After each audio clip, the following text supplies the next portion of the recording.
So our next presentation is on the full virtualization of the vehicle high performance computer. It will be presented by Amir Mahdi Namazi. He is having Bachelor of Engineering in Computer Science, Industrial and Mechanical Engineering. He has been working with Continental since 2017 and currently working as a software architect in the high performance computing area. Along with him, we have the Daniel Schleicher. He is a senior solution architect at AWS, and his area of interest is the software-defined vehicle. Over to you, Amir and Daniel. Works. Good, cool. So I'm Daniel. Nice to meet you all. I would like to lead you to that presentation together with Amir. Um, let's just dive into the presentation without any further words. So title is leading through our topic, right? We want to show you a little demo in the end of our presentation that Amir is giving. But before that, we want to show you the role of AWS in the automotive industry. Karen already mentioned a part of that. I would like to give you more details with regards to software-defined vehicle here. And I'm going to show you in a few minutes a history of our partnership, so AWS and Continental's partnership. And the main part will be, of course, a demo of a virtualized ECU done by Continental and Amir's team. Let me go into that first part. So as AWS, we want to help our customers with info in the area of SDV, software-defined vehicles, with a set of opportunities that you see here on the screen. So OEMs on the left, OEMs need to address consumers who are expecting many more in-car functions. The vehicles will be different, so they will be electric, self-driving.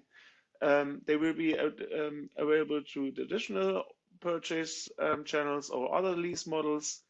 And also there will be the need for new monetization channels and business models because the economy changes, right? Shared is becoming much more important, for example. And for last but not least, that is our focus area here in that talk, complex vehicle architecture. Software investments will increase. And that is how we as AWS want to support you as our customers and especially Continental in this talk here. So we want to provide you on the right a flexible vehicle to cloud software platform that enables ease of development and deployment across teams. And let me jump here to the most important point that is from my point of view, that is we want you as our customers to invest in the strategic features and use cases and don't waste time in commodities. So that is, for example, infrastructure, cloud infrastructure, of course. And with that, with automation and everything that comes with that, so and our services on the right, IoT, AI/ML, secure, resilient technologies, we can optimize developer efficiency actually. And with that, de-risk software investment and increase return on investment. Well, so now let's go into the main part of the talk. That is, I would like to give you the context and the history of this collaboration, and that started actually in the early 2023 when Amir and the team approached us as AWS Continental's account team.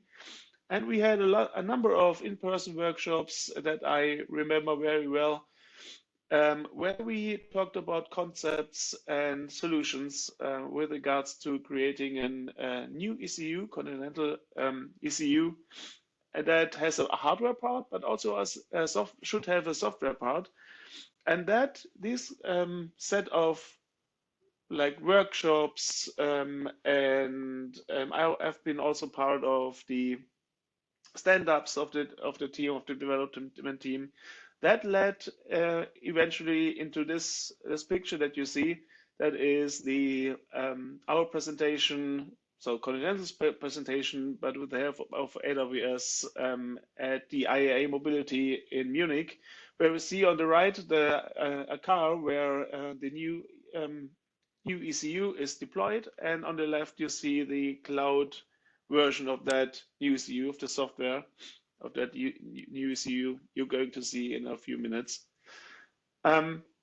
And along with that, in 2023, we also negotiated and talked and agreed upon a so-called strategic collaboration agreement with Continental that is helping us, Continental and AWS together, to even increase the speed to create customer value, right? So we have an executive alignment on metrics and goals during 2024.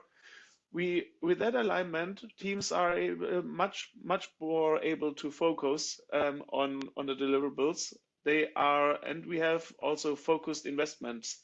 So AWS is investing in that partnership, but Continental is also investing in that partnership.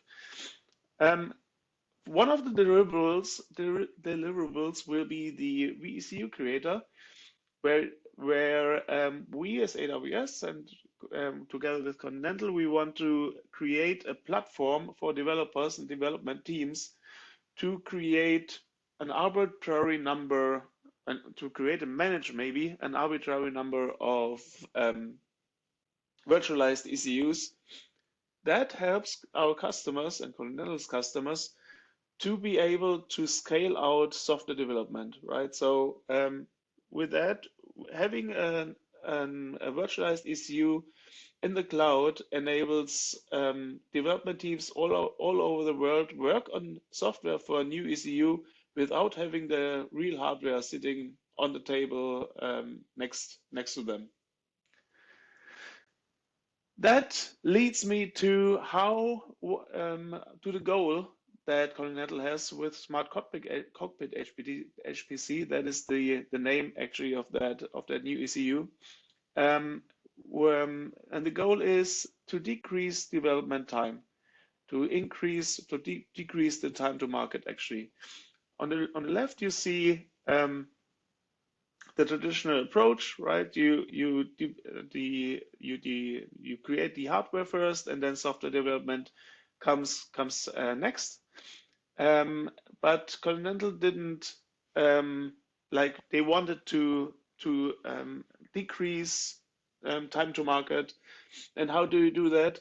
You do that by parallelizing stuff, right? So we are with the virtualization option on AWS, we are able to decrease the software development or the software and hardware development of a new ECU by orders of magnitude. And this is where I would like to hand over to Amir to give you more details on that, and then lead over to the demonstration. Amir, thank you very much, Daniel. Thank you very much, Daniel. Thank you for your introduction, and also thank you to the other guys for the last two sessions. I have enjoyed them. Let's start with the slide set. Here we are talking about a real product from Continental. It's named Smart Cockpit HPC. To be clear, if I say HPC, we are targeting the high performance computer units we are used in automotive. It's just at the end is a device within a car. Yeah. Smart Cockpit HPC is a high performance computer unit used as a cockpit environment. You know, in the Europe, we have mostly the average value for development of HPC between 3 to 5 years because of the complexity to be ready for start of production SOP. In that product, we can reduce the time up to 1.5 years. One of the key features is having digital twin available. It means you can isolate the software development with the hardware development. Within that, you can save the time, you're saving money, and also you also provide a more stable product at the end, since you can test from the very beginning. And also we have also pre-architectural design for the product, which make our development time even faster. I would request to go to the next slide, Daniel. On here, just let's understand what is inside the smart cockpit. At the end, it's a HPC module. You can see in the picture, the left side within the car, it's just that gray box, that silver box that we have, which hosting different kind of partitions and also different displays. You can see that in the ID bus car, which we have also demonstrated in the CES 2024 and so IAA 2023. There are a cluster display in which you can see most of the related car information that is interesting for the driver, and an infotainment display in which you can collaborate for all of the infotainment system functionality which is used. Now, this design of the hardware is like that. We have different partitions and taking over different kind of responsibility. Example given for that cluster display, we are using a Linux-based operating system which has a software layer. You see the blue box then, and also a layer below we have board support package and drivers, and also some CPU cores, in that case Cortex R72 for 53 ARM cores, which we are using for that partition. On the right side you would see an infotainment system. We are using an Android Automotive operating system, which is also from software layer based on some board support package and drivers. And the layer below we have the SoC, it means in that case Cortex R72 cores. Now in the right side you would see the digital twin of that. We have, for example, for instance, Android partition, we have exactly the same cores available in the AWS cloud with the same architecture and submodel. We are only manipulating or adjusting the board support package and drivers, and we are not touching the application layer on the software layer at all. It means whatever you may find in that Android part or the Linux part, you can just grab and deploy in the real hardware. You would have the same results since they are exactly the same binaries. It means we are not building for a digital twin for just as a dedicated or a standalone solution. Additional to that, in the real part, we have different kind of communications. We have, for example, to the cluster display, the CAN signals. It's very often to use it in the automotive to provide some standard communication within the car modules that we have, which is connected to that cluster display. And for the infotainment system, we have different kind of peripheries like multi-touch display, audio in, audio out. You can plug in your USB device. You are connected to the internet. And all of those peripheries are connected to the digital twin, but also in the real time. It means you would have the same experience if you are using a digital twin, similar experience as you are in the car, in the ID bus car. I have already mentioned we are using the same CPUs, and sometimes also without any emulation. It means theoretically, I as an OEM, I can take my digital twin, I can deploy my desired functionality, whatever I want to have from functionality, for example, in the infotainment system. Then I can judge directly in the digital twin if, for example, the allocation of 4 Cortex R72 cores or that's much of RAM is enough for me, and I can then realize my hardware accordingly. It's the software-defined vehicle. It means in that picture, I'm going to use the right side and define my hardware specification accordingly in the left side. That's the test that we can do with our fully virtualized HPC, also high performance computer models that we have. Let's see how we can do it. I would just share my screen for a time. Then I assume it's a yes. What you can see here, I have now the infotainment system available. You see it online. Maybe you see it some less frame per second. What I am seeing here is exactly as it's 35 frames per second. The digital twin is hosted in the Amazon cloud, which is in another region. It's in Ireland, in another country. I'm located now in Germany, Regensburg. Even there, I would just collaborate with my digital twin as similar as in the real hardware. It means I can just deploy my application here.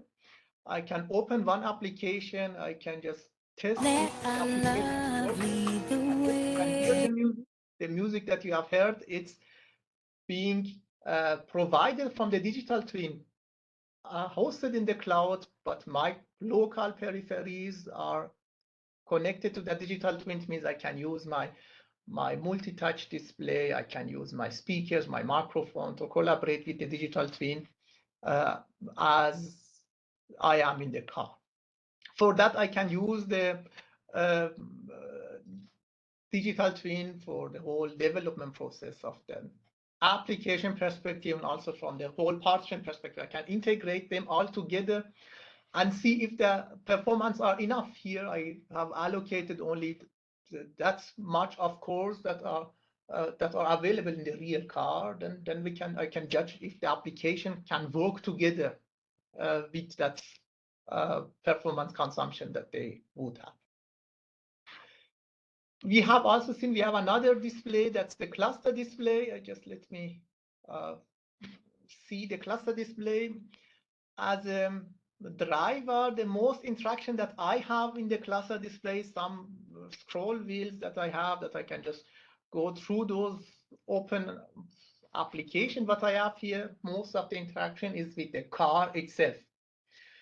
For that, we have managed to use exactly the same testing tool that is in automotive, mostly used test tool coming from the company Vector Informatics named Canui, which we just refresh, reusing the same test simulation that could be connected to the real hardware. We have hosted in the cloud for the very first time with the collaboration with the Vector Informatics company, and also connected to the digital twin. It means I can just change my hardware. If I have the real hardware available, I can connect it to the real hardware.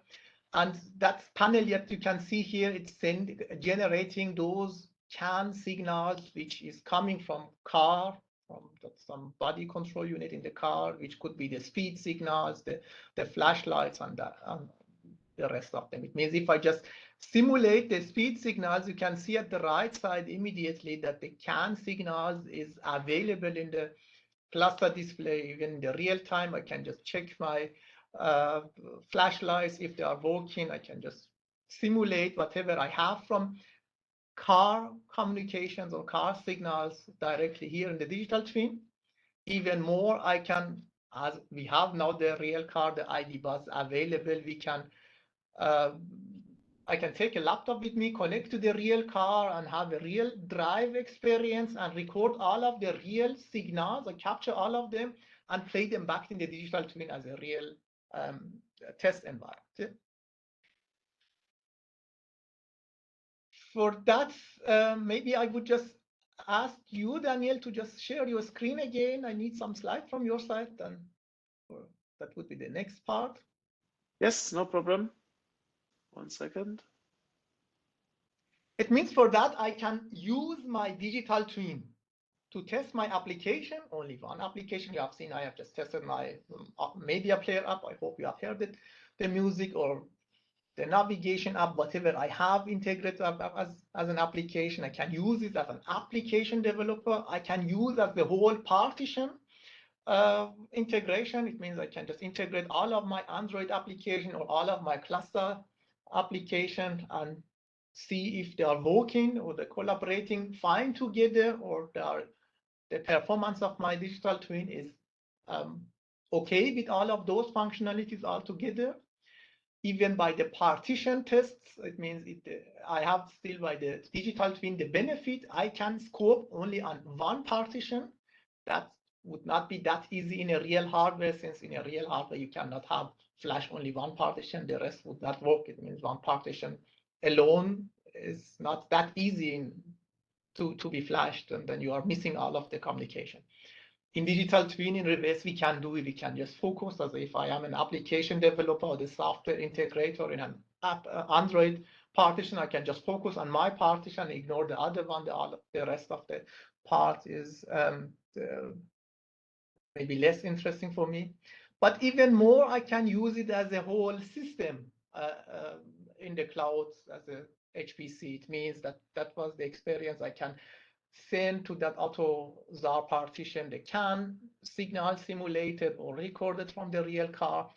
That car signals would be handed over to the cluster display and also some of them to the IVI partition. Then I can see the whole system behavior. It means within that we can say almost 80% of the development and test could be covered within the digital twin in the cloud without having any hardware dependency. The rest of 25% can 20% could be done as we have the real hardware if we have some very hardware specific test case. That would be the very fast part of my demonstration. I would just first ask if there is any open questions or parts that you want to see or deep dive in it. Sure. Anybody has any question, then feel free to raise your hand. It is on the lower panel.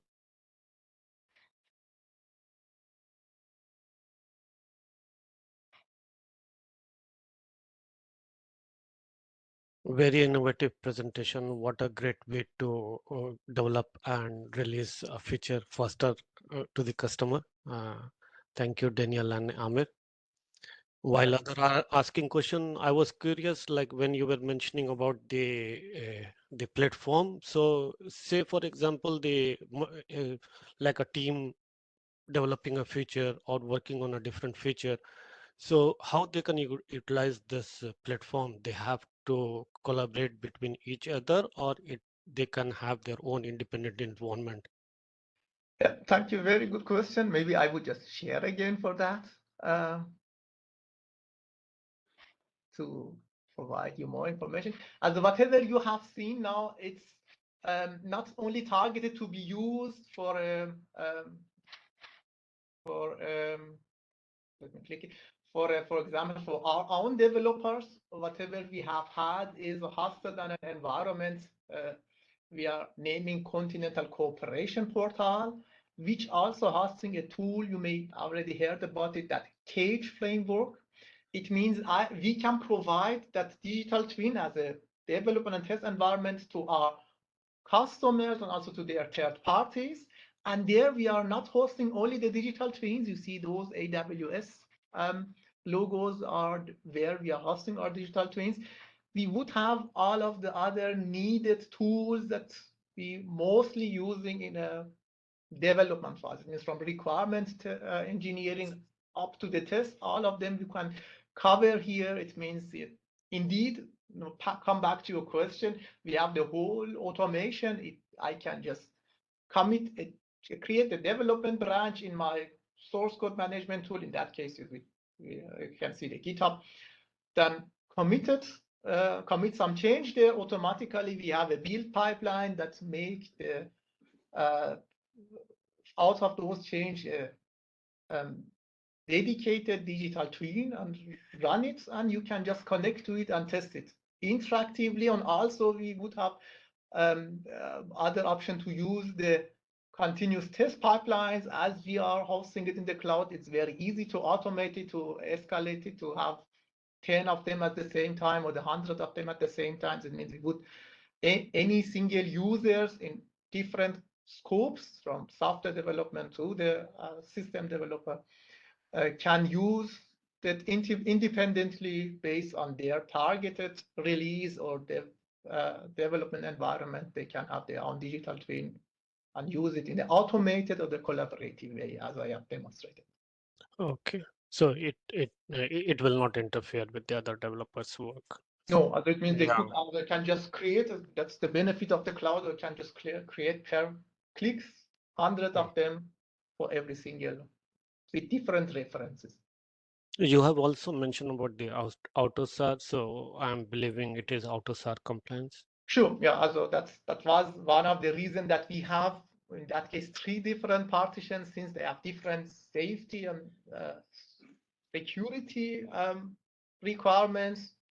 For instance, classic AutoSAR partition, it's a safety environment that we have to ensure all of the signals are being provided or handed over back to the body control units in a secure way or in a safe way. That's in the cluster display. There are another safety level. You have to be ensured that, for example, the speed is being visualized correctly. It would be a pain if you have maybe use another kind of less safety related environment. By the IVI display, the scope is mostly the collaboration from infotainment system. That's the reason we have just isolate them from the partition perspective. That's the